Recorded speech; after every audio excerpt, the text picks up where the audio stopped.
Okay, I've got to rant for a minute. Just when I thought school couldn't get any weirder. So, I wanted to inform you I am coming out as a lesbian today. Oh my God! It did today. I'm a sub, and the most important thing we do is take roll so the school gets paid. So I'm looking at the seating chart as I'm going up and down the rows and marking who's here and who's not. I get to the third row and I hear this, meow. Excuse me? Then I hear, meow. I'm like, okay, what's up with that? And this little girl in the very front row says, you have to meow back at him. He identifies as a cat. Are you kidding me? I said, is there a litter box in here somewhere? I sarcasm himself. Probably shouldn't have said that. Gets up and he storms out of the classroom. And I'm like, rough. And of course, the entire class is laughing. And I think, no problem, no foul. I go to the office, you ready for this? To check out. They said, we no longer need your services if you can't identify with all the children in the classroom. And you wonder why they don't have any subs. Thought I would mix a bizarre story in for you today. If you like these more like change of pace, kind of wacky stories, let me know. I did one on those crypto bros that bought a Dune book yesterday. Seemed to go over pretty well. You all seem to like it. So this one, I don't know what is even going on in schools anymore. It seems like more and more that, considering homeschooling is probably a good idea for parents. It probably always was. I never really saw homeschooling as like a viable alternative. But nowadays you have, obviously everything can be done digitally. And you're already, many schools, like in big cities like in Chicago or Milwaukee, they're constantly doing homeschooling through Zoom anyway. So I'm starting to warm up to the idea a little bit, although it's not practical for, parents at work, first shift or second shift even.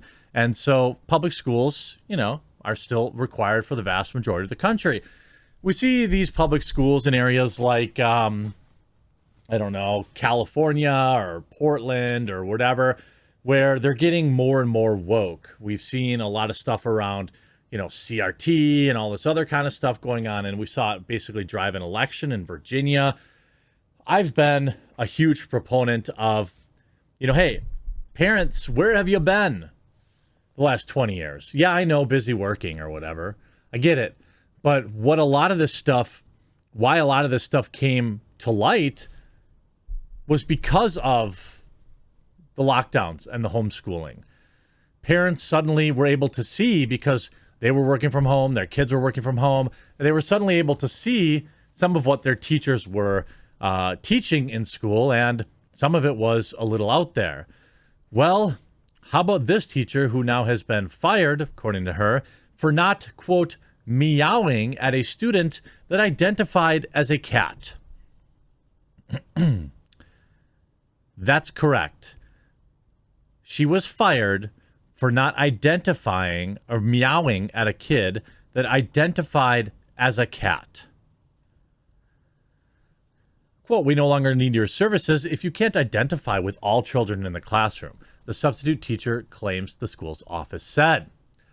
A woman who was working as a substitute teacher posted a video to social media claiming she was fired by the school's officials for not identifying with a student who identified as a cat after she refused to meow back.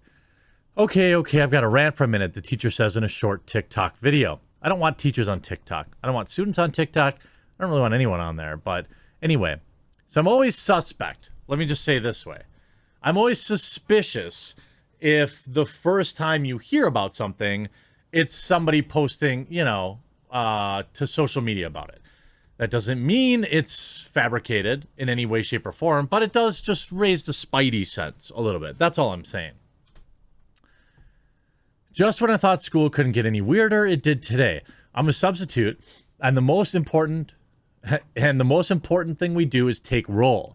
So the school gets paid. So I'm looking, that's really the most important thing a substitute teacher does. It feels like you don't need a sub for that. So I'm looking at the seating chart and I'm going up and down the rows and marking who's here and who's not. And the user has posted several videos in school settings, continued the clip posted 4 days ago. I get to the end of the third row and I hear this meow. Excuse me, she narrates. I started looking on the ground through the fourth row. Everything's good. Go to the fifth row. Everyone's there. And then I hear meow. And I'm like, what's up with that? Who's doing it? And this little kid who's in the very front row says, you have to meow back at him. He identifies as a cat. Are you kidding me? She questions. I said, is there a litter box in here somewhere? My sarcasm self, I probably shouldn't have said that. The educator continues in the clip. He gets up and storms out of the classroom. And I'm like, rough. Of course, the entire class is laughing.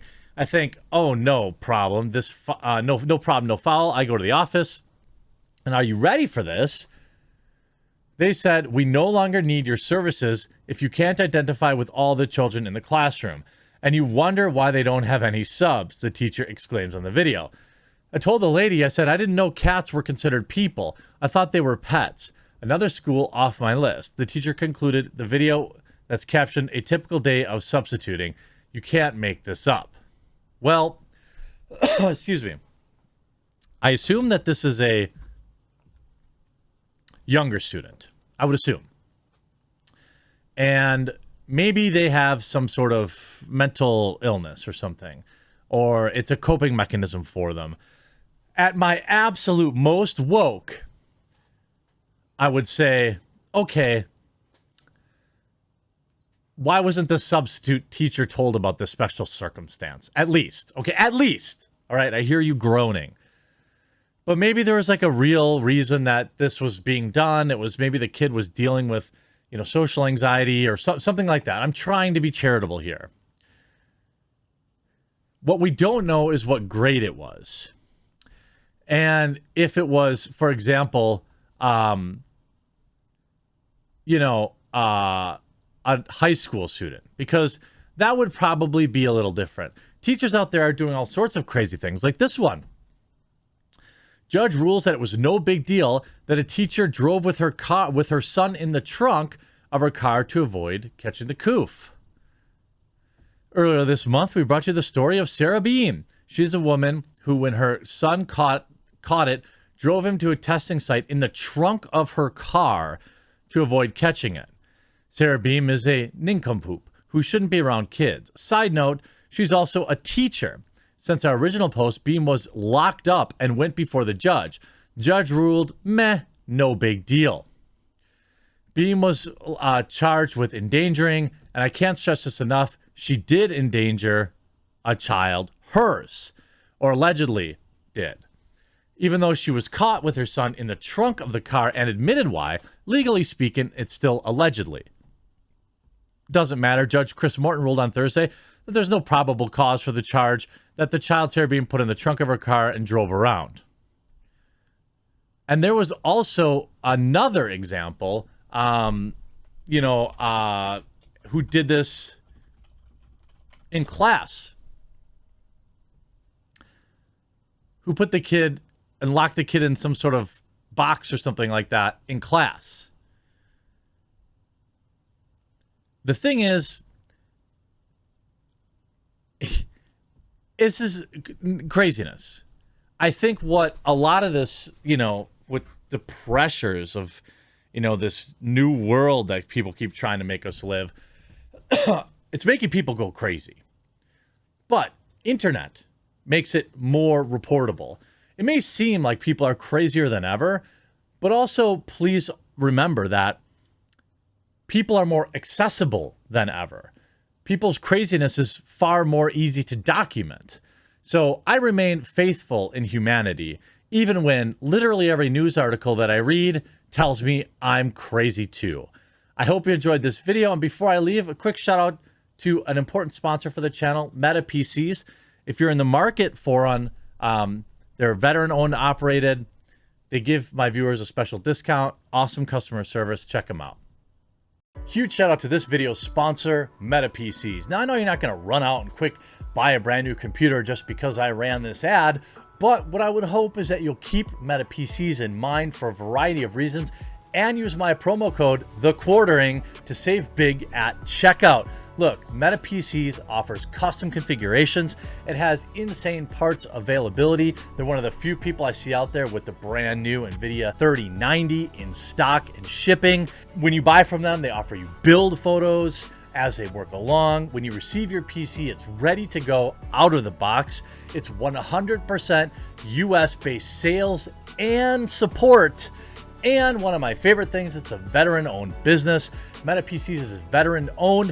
One of Meta's owners has served in Afghanistan and Iraq and received a Purple Heart for his service. Meta also employs military veterans in the Meta Operations Center and also provides systems to veterans going back to school to help them re-enter the workforce all across the United States. Meta PCs also offers financing. Head on over to MetaPC at metapcs.com. Use code TheQuartering at checkout to save money and support my content. If nothing else, go configure a PC, build a little wish list, and when you're ready, remember to use code TheQuartering at checkout at MetaPCs. I know I'll be getting myself a brand new one before the